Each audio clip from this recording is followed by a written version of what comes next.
April 20th, 1918. In the skies over northern France, Allied and German fighter aircraft are locked in a ferocious dogfight. One of the contenders in this aerial battle is the legendary German ace Manfred von Richthofen, the Red Baron. His distinctive red Fokker triplane is in hot pursuit over the Somme Valley. In its sights are two British Sopwith Camel fighters.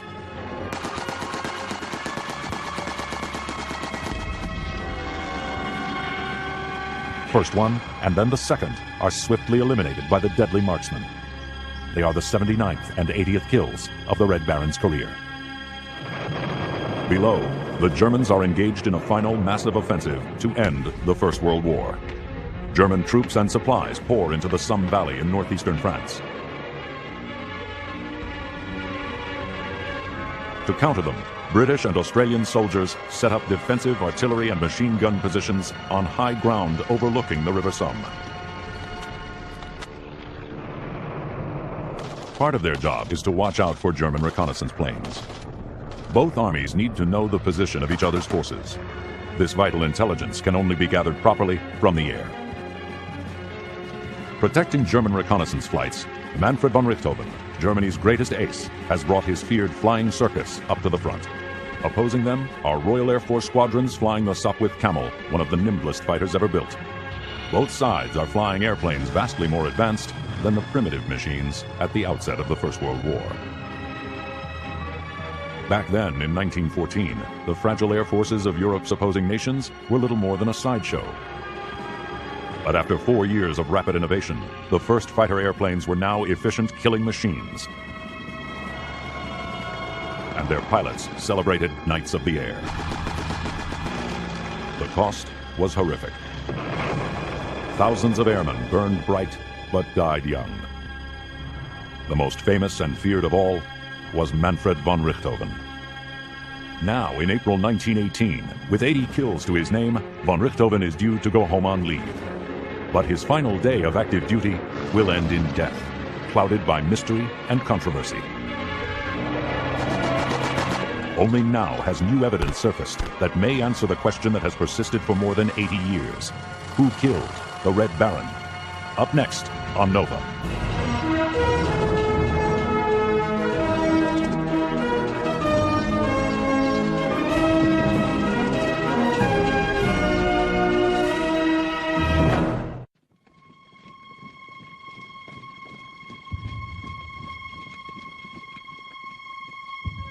In 1917, the U.S. entered World War I, and the first American troops landed in France. Eventually, American arms would turn the tide against Germany. But in the spring of 1918, the Germans launched one final offensive to break the stalemate of the Trench War. On the morning of April 21st, Manfred von Richthofen, the Red Baron, takes off with a formation of Fokker DR-1 fighters.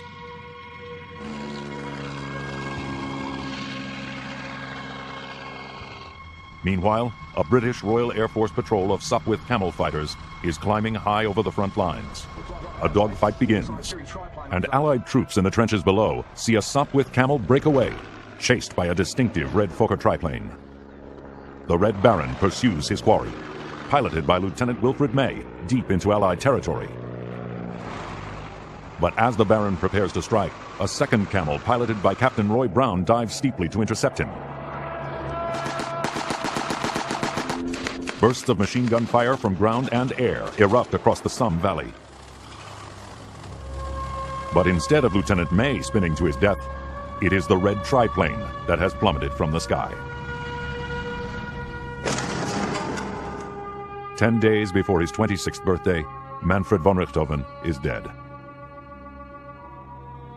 The great pilot and tactician had broken one of his own key rules, pursuing a risky low-level chase into enemy territory. Manfred, of course, was a human being, and a human being is not without faults. And he had been very serious about the question of life and death. And he must have known that one day he would be a victim himself.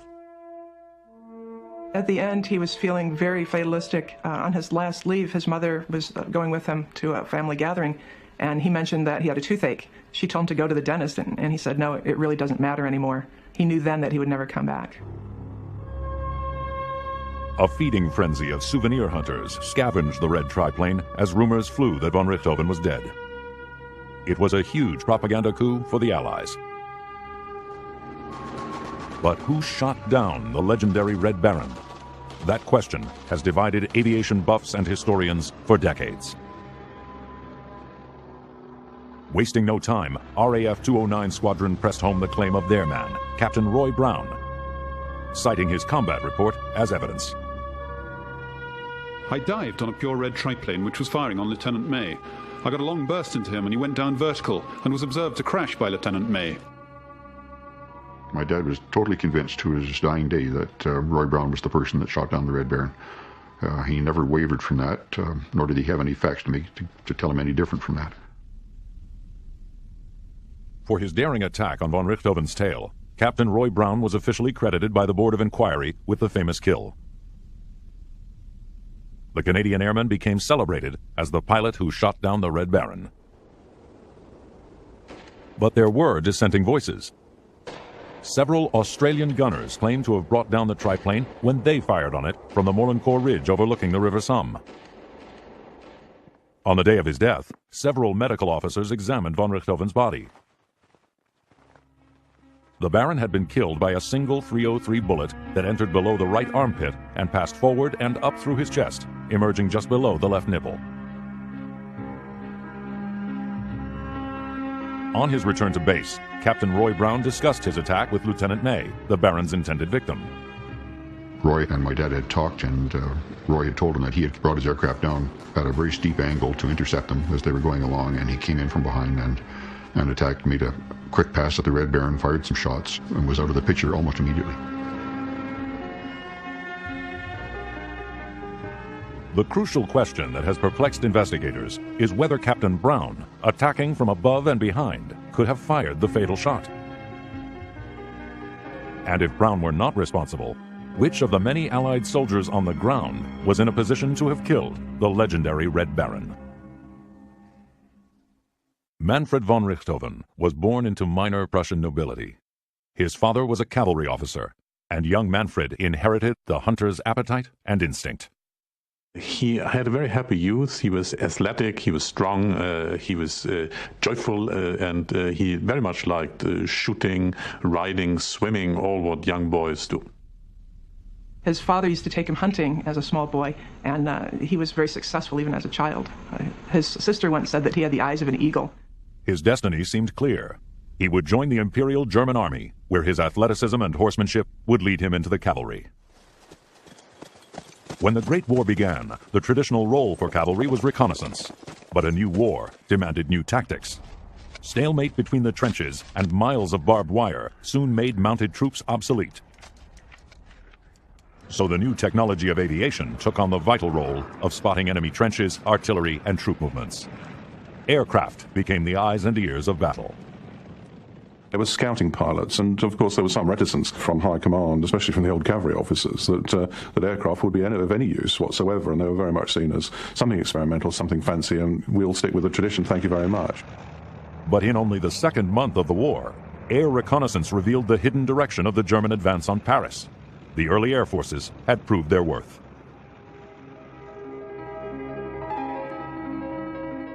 Yet these aircraft were still fragile, underpowered, and unarmed. Pilots and observers took to the skies, brandishing rifles and service revolvers. The aerial arms race was about to begin. As they tended to meet aircraft in the air more often, these pilots and observers decided to take upon themselves to have a pop.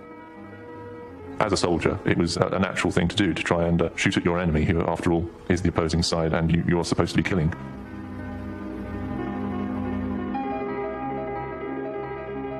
Stranded in the cavalry, von Richthofen envied the exploits of the new Knights of the Air, the young men who took to the skies to gather vital information for the ground forces below. He got bored and he wanted to have a more exciting role in this war, and he thought to be trained as a pilot would take much too long time. He wanted to have it now, and therefore he was quite happy going in reconnaissance and bomber flights as a companion, but not as a pilot.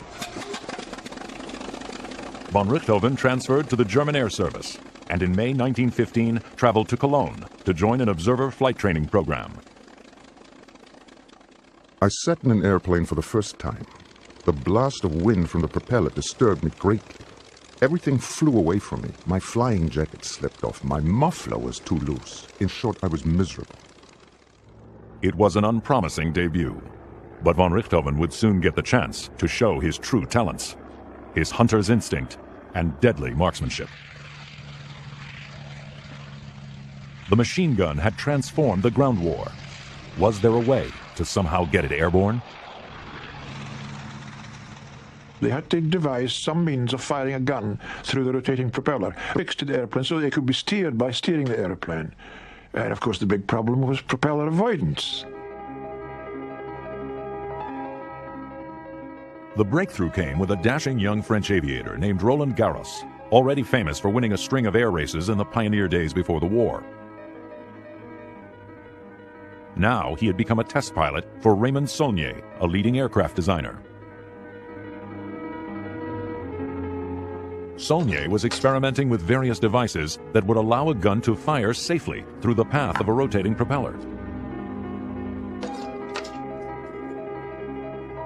One simple, though crude solution was to fix metal deflector wedges to the propeller blades of his airplane. The idea being that when the machine gun fired, if a bullet hit the steel wedge, it would be deflected away from the wooden propeller. Sometimes it split the bullet, sometimes it came back at you, so this was gutsy stuff. In February 1915, Garros intercepted a German reconnaissance aircraft.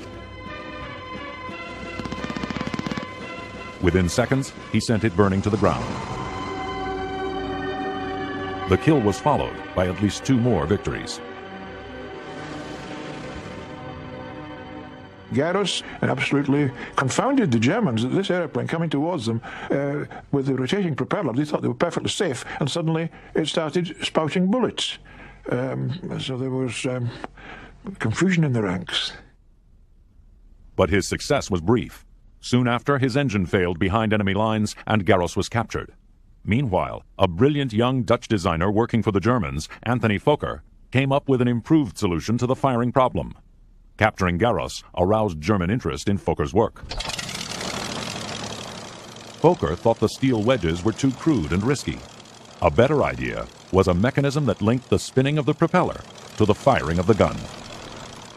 In a few weeks, Fokker perfected his so-called interrupter gear, an engine-driven system of cams and pushrods which operated the trigger of a Spandau machine gun.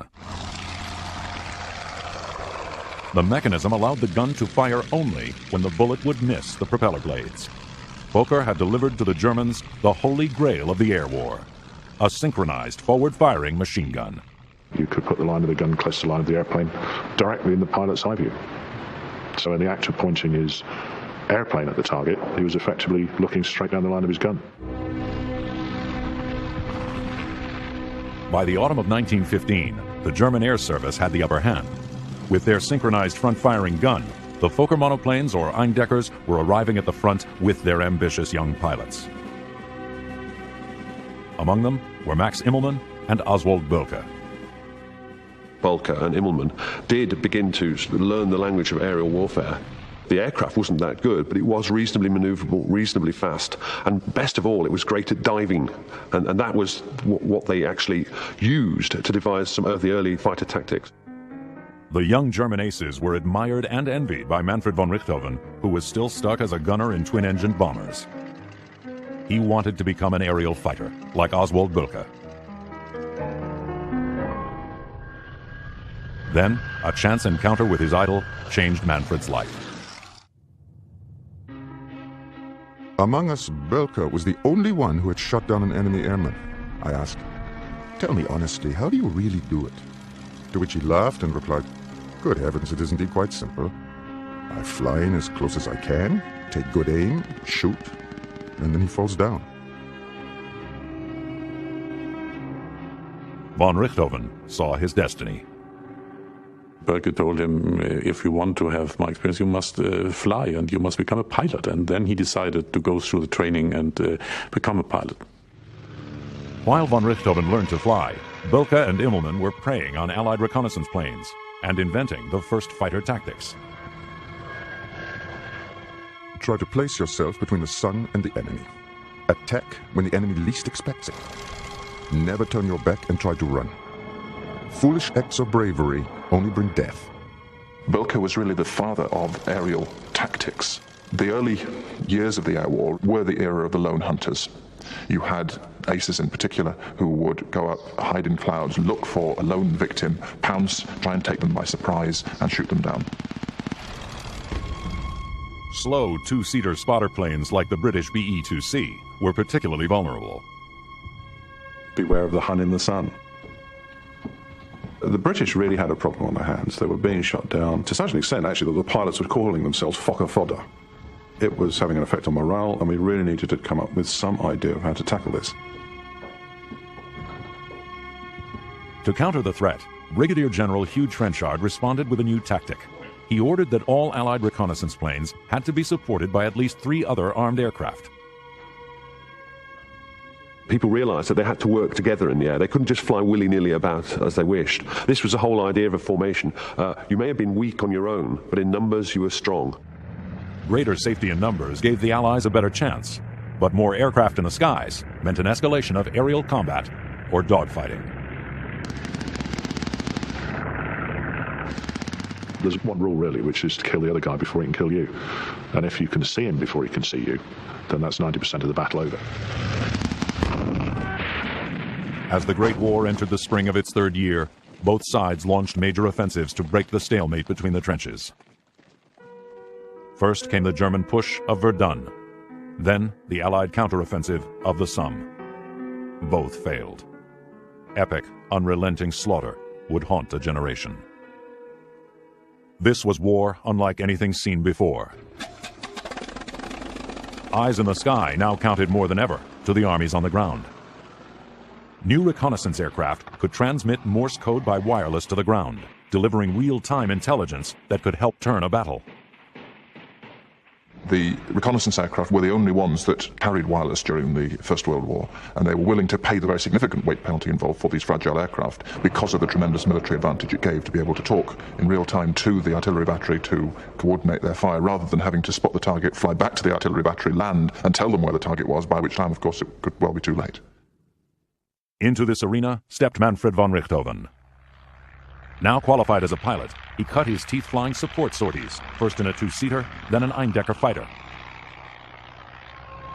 But as the carnage of Verdun and the Somme dragged on below, Allied pilots began flying new speedy biplane fighters armed with synchronized machine guns. The seesaw of technological advantage now swung back to the Allies. The Germans, on the defensive, needed a new plan. All eyes looked to their top ace, Oswald Bilka.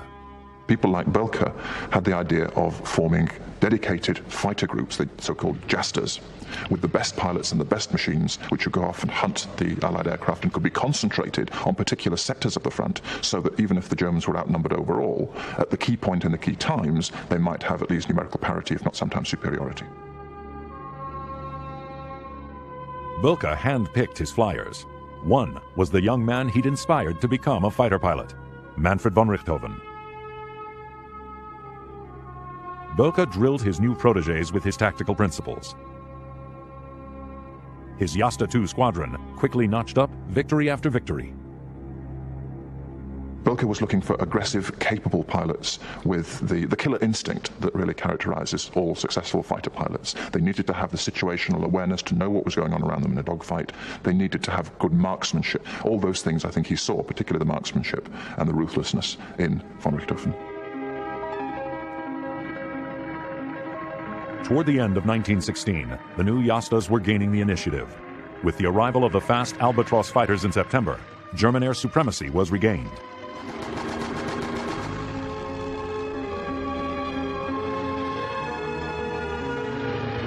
Bilka doubled his score to 40 victories, but at the height of success, he was killed in a mid-air collision with one of his own men.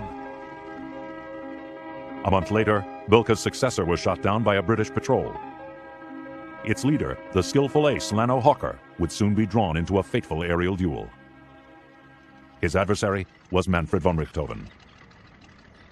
In just 2 months, Manfred had notched up his first 10 kills. Now the rising star took off in his Albatros and ambushed Hawker's DH-2 squadron. The wheel of fortune was about to turn again. I think you can see this combat as being the end of an era, in a sense. It's marking the end of the aerial superiority that the British had managed to achieve over the battlefields of the Somme. The DH-2 was incredibly manoeuvrable, and Hawker obviously very talented. Richthofen had the advantage of speed and armament, so what then happened was a deadly game of tail chasing. Both of us flying like madmen in a circle, first left and right. I was acutely aware that I was not dealing with a beginner. Finally, he tried to escape by flying in a zigzag course. That gave me my chance.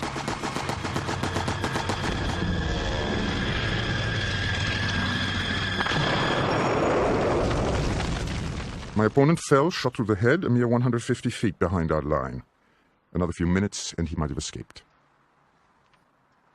Here, Manfred really found somebody who was matching him, and he was the lucky one because in the end he could bring him down, but he really respected his competence and talent.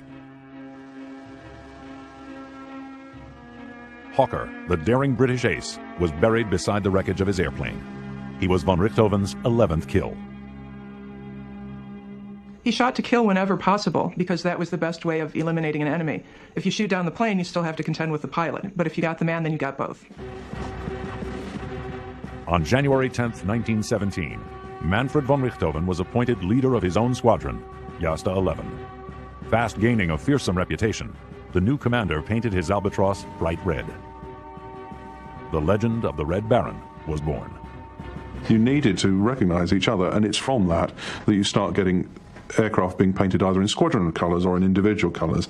And for Richthofen to actually paint his aircraft completely red, it did become a talisman. One of the things that his men liked about him the best was that he would not let them down. He was always there, always watching, always trying to get them to improve. He would keep his eye on all of his men at the same time. He could be engaged in a very difficult single combat, yet when he came down on the ground, he was able to tell each man what he had done right and what he had done wrong. Throughout the spring of 1917, the German Jastas wreaked havoc. On the ground, the Allies launched an attack on the stronghold of Vimy Ridge that cost both sides a total of some 30,000 casualties. The killing in the air was equally brutal. Allied reconnaissance and fighter support for the offensive below was annihilated. In a single week of what became known as Bloody April, the Royal Flying Corps lost 75 aircraft. Its teenage pilots were often going into combat with as little as 18 hours flying time. They learned fast or died. The life expectancy of a new pilot in 1917 was a matter of weeks. Man for man, the proportion of those killed in action in the skies may have even exceeded the carnage in the trenches below. And the whole month they'd shot down 362 Allied airplanes. Richthofen and his men and the chaps in other units, they created havoc in April 17. The Royal Flying Corps never had such serious losses. It was the worst month of the war for them.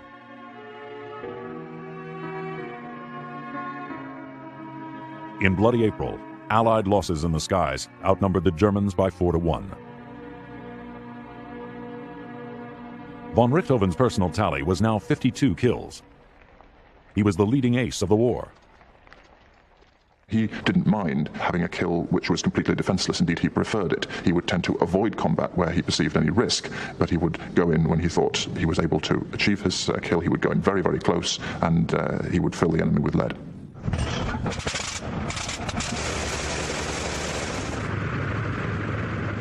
In the wake of their severe losses, the British began delivering new aircraft to the front. The SE-5A, a fast and powerful climber. The Sopwith Camel, one of the most maneuverable fighters ever. And the Bristle, a versatile two-seater that could hold its own as a fighter. The pendulum of war began to swing back to the Allies. These aircraft were almost as good, if not better, than the Germans. There was an essential parity of technology in the sky. One British aircraft may have done something slightly better than another German aircraft, but it was swings and roundabouts. And from that time on, the war in the air was more about numbers. The Germans couldn't replace aircraft as quickly as their opponents, so they tried a new tactic. They combined Jasta squadrons into larger units that could be moved around to key pressure points on the front line. These mobile fighter wings, the famed flying circuses, proved highly effective. The first one was led by von Richthofen. They were like a firefighting service because they didn't have the numbers to be able to take on the British and the French everywhere along the line. So what they did was they'd pack up their aircraft, go by road, set up camp around 3 or 4 airfields around a town and fight until the danger was over and then move elsewhere. So they were like a travelling circus. Despite the great success of the flying circus, von Richthofen was no longer so sure of his own invincibility. In a skirmish with British two-seaters, the Baron suffered a severe head wound that nearly cost him his life. The head wound affected his personality pretty severely.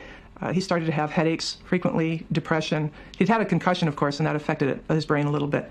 But he started to become a little more grouchy, and for the first time he had a sense of his own mortality. He knew that he was not going to survive the war. But in the remaining months of his life, the Baron acquired a vital new combat advantage. Anthony Fokker, the designer, had been working on a revolutionary new fighter aircraft, the DR-1 triplane. In August 1917, he delivered it personally to von Richthofen. The DR-1's triple wing gave it the ability to climb rapidly and turn on a dime. In von Richthofen's skillful hands, it was a lethal machine. It had tremendous advantages in maneuverability, and von Richthofen would have liked it for that because he was able to fly it to its limit and make almost certain that nobody could ever get on his tail. As the war entered its 4th year, the aerial arms race reached a climax. War had transformed the fragile flying machines of 1914 into high-powered, heavily armed fighter airplanes. By 1918, the skies above the Western Front witnessed a terrifying dance of death.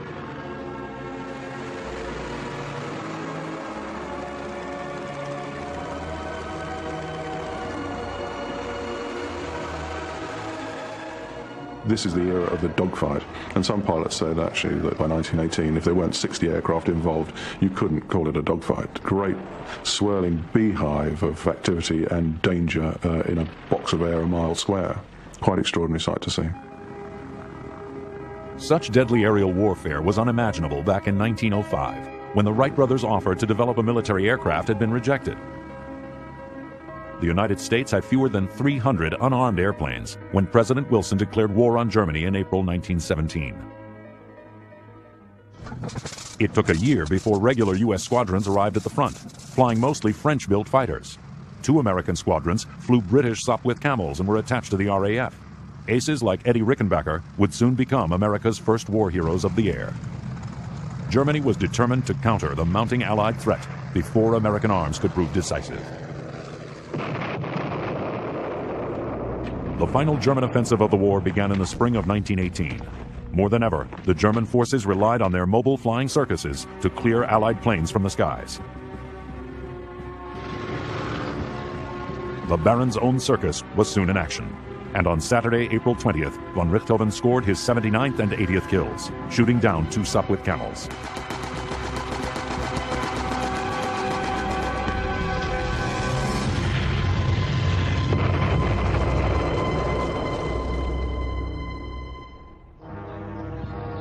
Billeted at this small chateau, von Richthofen was just 2 days from going on leave. But fatefully, he had one more day of flying combat. The morning of Sunday, April 21st, 1918, was unusual. The wind, which normally ensured that most air combat occurred over German lines, had reversed direction.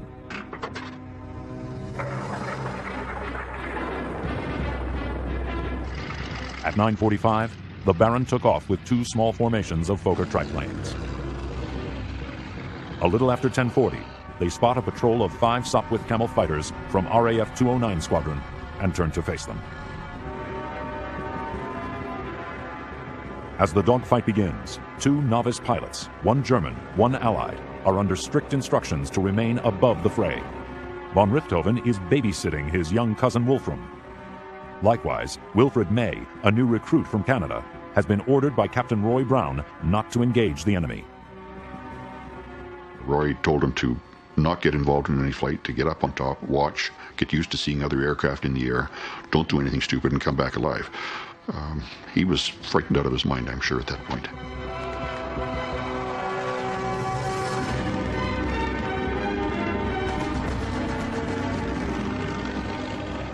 As fighting erupts, May stays above the combat as instructed. But when he sees a triplane tantalizingly close, adrenaline takes hold and he decides to attack. The pilot is Wolfram von Richthofen. The Red Baron's eagle eye quickly spots the danger.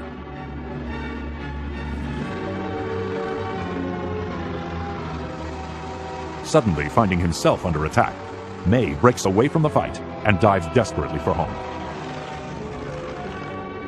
Sensing his 81st victory, von Richthofen closes in to get behind May.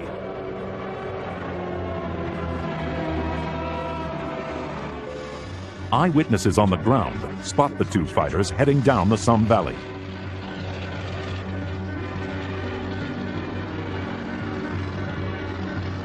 Moments later, a third airplane is seen.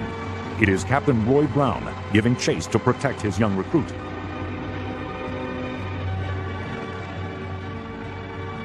Von Richthofen attacks. Although the Camel can fly faster than the triplane, May shows his inexperience by zigzagging, which slows him down. He was doing things that you shouldn't do with an aircraft. He was really frightened at that point and didn't know what to do, so he started flying very erratically. He was doing tight turns, he was zooming around trees, very close to the river.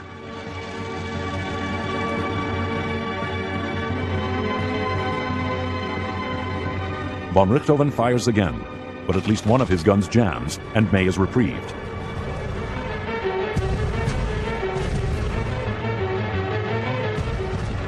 Now over Allied territory, ground gunners are trying to get the red triplane in their sights.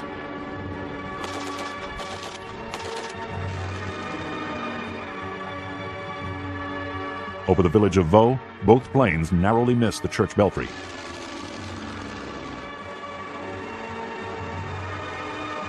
Meanwhile, Captain Brown dives steeply to make his attack on the Baron.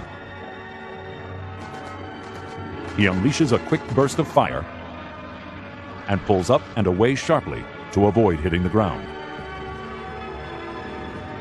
The Baron continues his pursuit of May up the steep slope of the Molencourt Ridge.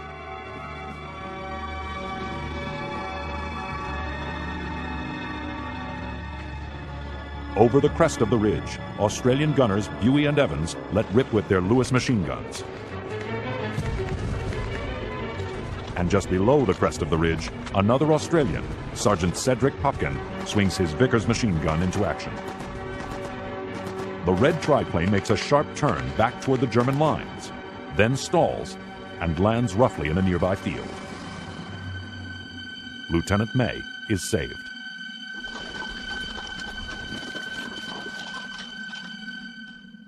It was a cloud of dust. And then at that point, my dad quickly flew over the scene and then headed back to Bertong to the airdrome. Manfred von Richthofen, the greatest ace of World War I, was dead, shot through the chest by a single bullet. Why did Germany's master tactician break his own rules, pursuing Wilfred May far into enemy territory, low down and all alone? A crucial factor may have been the change in the wind direction. Instead of the normal west to east, it had turned east to west, and it probably carried von Richthofen over the Allied lines far more quickly than he anticipated. It's very easy to get incredibly disorientated when you're that low down, because all your landmarks have gone. You can't see that village, you can't see that church spire, you can't see that enemy battery over there. Von Richthofen is at fault in not watching behind him, taking care of his own security as he usually did. It's a case of target fixation, and he's got tunnel vision focused exclusively on his target. I think he broke his own rules because he was suffering from post-traumatic stress, and he didn't care anymore. He didn't really want to fight, but he was not able to let himself be taken away from combat. He didn't want to shirk his duty, so he just let whatever happened happen.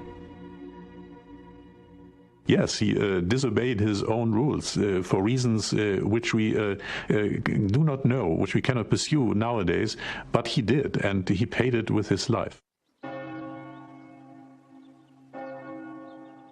Von Richthofen's uncharacteristic errors have perplexed scholars, but above all, controversy continues over who brought him down. The RAF officially credited the kill to Captain Roy Brown of 209 Squadron, but was it, in fact, a bullet from Brown that struck the Baron? My dad didn't see Roy Brown attack the Red Baron's aircraft. All he saw was that the Red Baron all of a sudden turned away and broke off the fight. After he talked to Roy, and Roy said, I came in and I shot at the aircraft, he said, then you saved my life.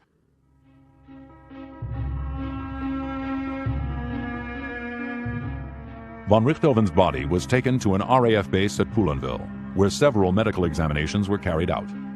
They showed that he had been mortally wounded by a single .303 bullet that entered several inches below the right armpit and passed up through the chest, emerging just below the left nipple. Both Allied aircraft and ground gunners used the same .303 ammunition. The direction, distance, and timing of this fatal shot are vital clues that have been constantly debated.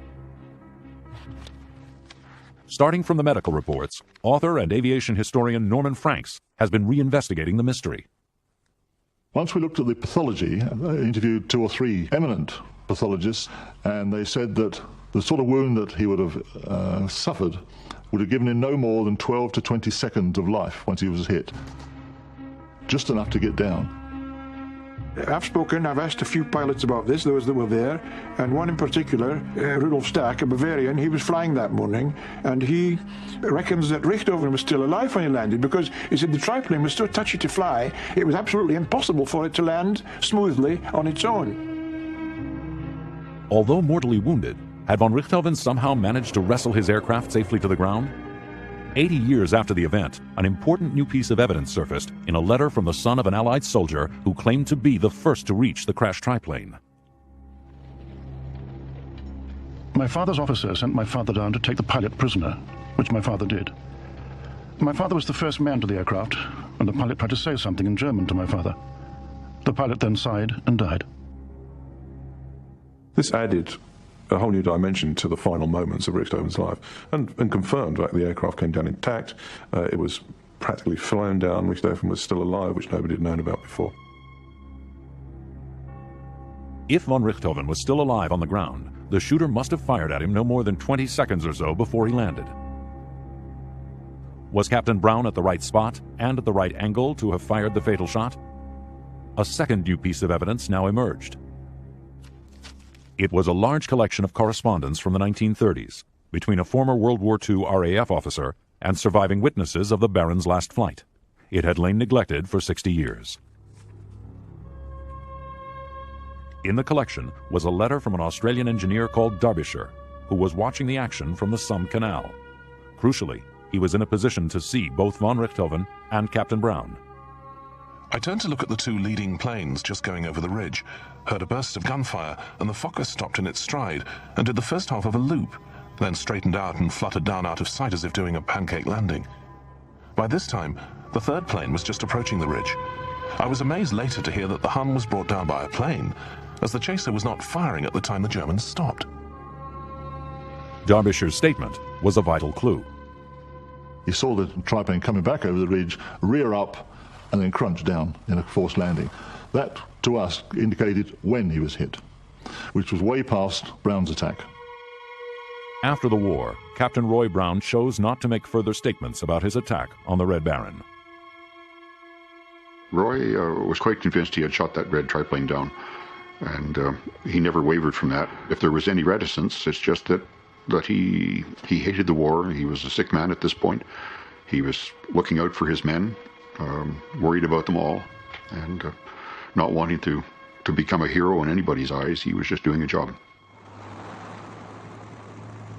When contacted in the 1930s, Roy Brown continued to refuse to answer any direct questions. There's no point in my making any statement when official records are in existence.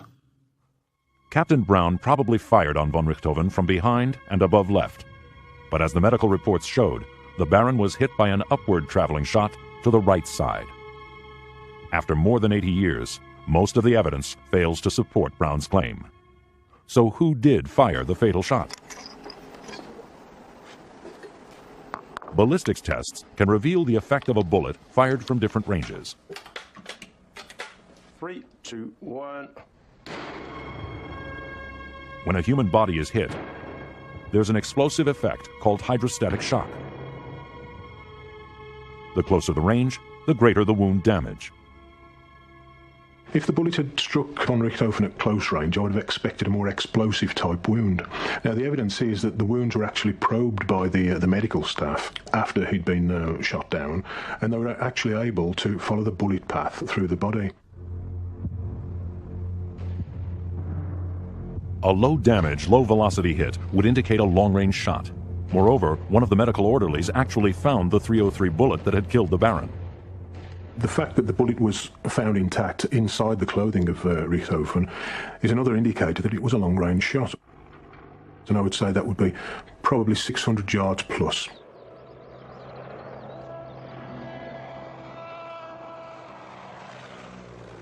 Australian gunners Buey and Evans were in range and could have hit von Richthofen, as they claimed, some 20 or 30 seconds before he is known to have died. But by their own testimony, they were firing face-on to the triplane, so they could not have hit von Richthofen on the right-hand side. So we asked our gun expert, what do we need to look at? He said, have you got somebody who knows what they're doing, 600 yards away, and he's firing at von Richthofen's right side? We said, yes. He said, there's your man. Perched on the slope was the Australian gunnery sergeant Cedric Popkin. He had followed the fight and now swung his Vickers gun through 180 degrees in case the red triplane reappeared. He was in luck.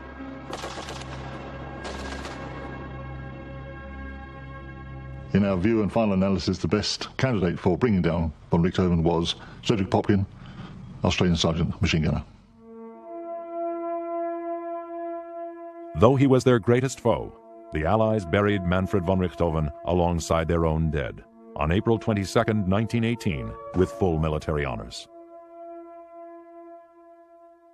It is very sad and ironic that he was killed at the height of his competence and success. On the other hand, he would not have survived as a kind of symbol for chivalrous warfare as he has in being killed. With the new evidence about von Richthofen's death, we may be closer to the truth, but eyewitness testimony always leaves room for doubt. The circumstances surrounding the Baron's death will continue to be shrouded in mystery. I don't think that the world will ever know for sure who shot the Red Baron down. That's a question that will go on in the minds of people for years and years and years. In death, Manfred von Richthofen became an icon of a period that saw the dawn of aerial combat and modern warfare. His legend grew, not merely because of his 80 victories, a score which would not be beaten until World War II, but because his dashing career recalls a brief era of innovation and heroism, although it came at unthinkable cost to human life. I think the Red Baron's real achievement was his legacy of squadron tactics. And it wasn't just that he developed them, but he actually wrote them down so that people could use them, and still do use them today. His other achievement was his love of technology and pushing to get the best aircraft produced as quickly as possible. In 4 short years, aerial combat had evolved from an amateurish sport to a deadly, efficient killing operation. But now, the evidence of von Richthofen's death suggests a final irony. If he indeed was killed in action by an old-fashioned gun from the ground, the Red Baron may never have lost a dogfight.